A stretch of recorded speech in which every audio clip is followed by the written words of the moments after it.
ایک زمانہ تھا ڈاکو بھی اعلیٰ ظرف ہوا کرتے تھے۔ ایک مارننگ شو میں بیگم بلقیس عیدی سے سوال کیا گیا کہ اپنی زندگی کا کوئی دلچسپ واقعہ سنائے۔ بلقیس عیدی نے ہنستے ہوئے بتایا کہ ایک دفعہ وہ اور عیدی صاحب ایک پرائیویٹ کار پر سکھر جا رہے تھے ایک شادی پر۔ رات کا وقت تھا۔ اندرون سندھ سے گزرتے ہوئے ایک مقام پر کچھ ڈاکو راستے میں آ گئے اور ہماری گاڑی روڈ سے اتار کر کچے میں لے گئے۔ وہاں پہلے سے کچھ گاڑیاں کھڑی تھیں اور ڈاکو لوٹ مار میں مصروف تھے۔ تھوڑی دیر میں ایک ڈاکو ہماری طرف آیا اور ڈرائیور اور عیدی صاحب کو باہر نکلنے کا کہا۔ ان دونوں کی تلاشی لی اور جیب خالی کرا لی۔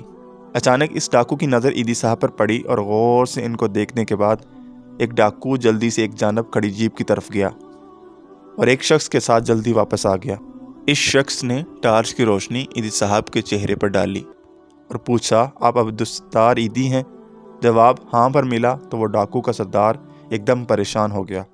فوری حکم ہوا کہ تمام گاڑیاں جن سے لوٹ مار کی گئی ہے ان کو مال واپس کیا جائے، اور باقاعدہ طور پر وہ شخص عیدی صاحب کا ہاتھ چوم کر معافی مانگنے لگا۔ مزید حیرت کی بات یہ ہوئی کہ جب وہ ہمیں رخصت کر رہا تھا تو اس نے عیدی صاحب کو 20 لاکھ روپے چندہ دیا۔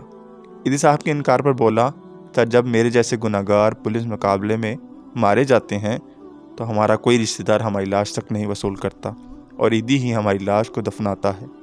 ایک زمانہ تھا ڈاکو بھی اعلیٰ ظرف ہوا کرتے تھے۔